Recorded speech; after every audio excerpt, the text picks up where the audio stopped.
Hey everybody, welcome to the first episode of Geography Now. We're going to go through the list of all the internationally recognized sovereign nations of the world, and we're going to do it alphabetically, which means our first episode is going to be on Afghanistan. It's time to learn geography now!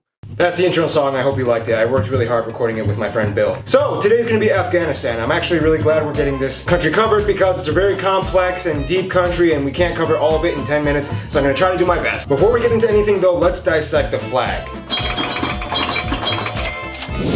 The Afghani flag is a tricolor band of three different colors, red, black, and green. The red representing the blood of those who fought for Afghanistan, the black representing the obscure and difficult past that they've had, and the green representing hope and a future and Islam as it is the state religion. In the middle of the flag is the Afghani emblem. Now this is where things get a little difficult, so bear with me. On the emblem is a mosque with two little miniature Afghani flags on the side, which by the way makes Afghanistan one of the only two countries in the world that has a flag with miniature versions of its own flag on its own flag. On the side are sheaves of wheat. On the top is the Shahada, or the Muslim creed. On the bottom is the name of Afghanistan, written in Arabic. And on top of that is the Arabic year of 1298, written in Arabic numerals, which also in the standard Gregorian calendar is 1919, which was the year that Afghanistan was relinquished from its British protectorate status and became an internationally recognized sovereign nation known as Afghanistan.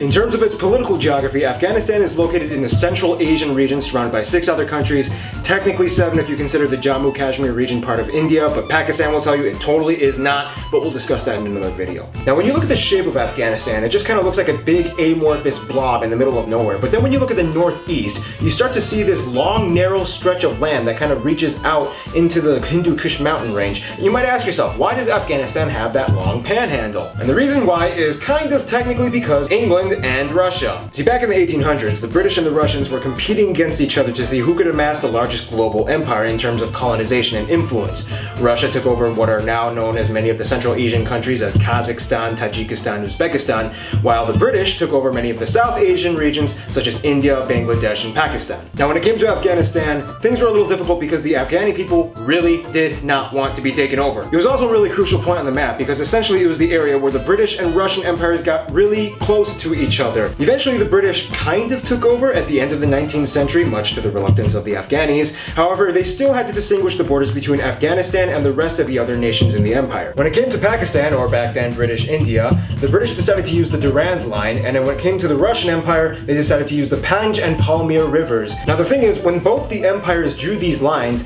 they technically didn't touch each other in the northeast and left a huge, long, narrow buffer zone, which is now today known as the Wakhan Corridor. By default, it was given to Afghanistan, and to this day the Wakhan Corridor plays a very crucial role in Afghanistan's geography because for a very, very small 20 or so mile border at the very end of the Wakhan Corridor is a border with China. Now I know 20 miles doesn't really sound like much, but in the world of geopolitical analytics, that can be a very important thing.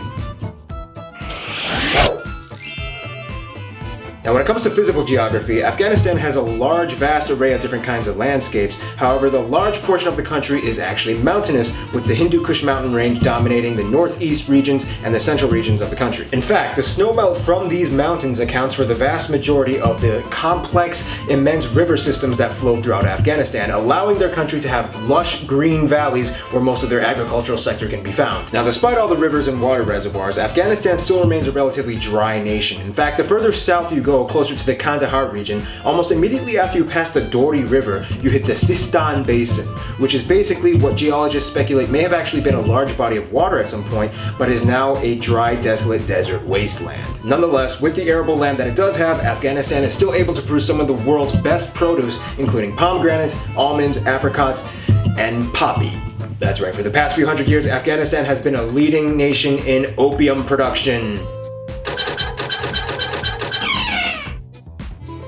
In terms of its demographics, Afghanistan has just about 31 million people, or roughly a little bit smaller than the size of Canada. The slight majority of these people identify as ethnically Pashtun, or people from the Pashtun tribe. They speak the Pashtun language known as Pashto. Now there are some other ethnic minorities like Uzbeks and Tajiks and Hazaras. However, the interesting thing is that the majority of the people, about 85%, including the Pashtuns, speak Dari.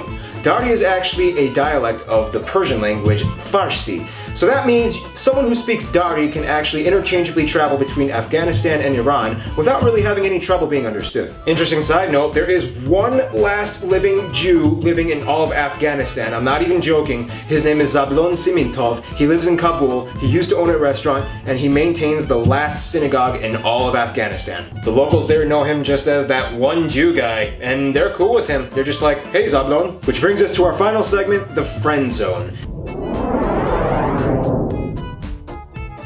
Afghanistan has a very interesting way in how it interacts with other countries. Now, because of the whole language thing, Afghanis and Iranians have typically kind of had somewhat of a cultural similarity and resonance with each other. However, they also have had some controversy.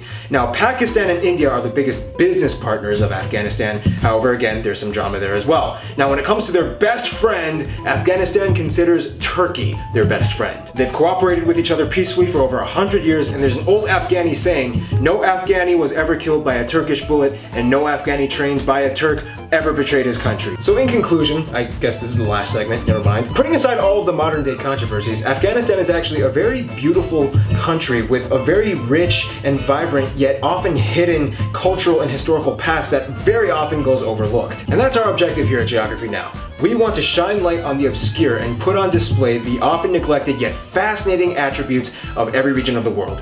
We hope you did you justice. Stay tuned, Albania is coming next.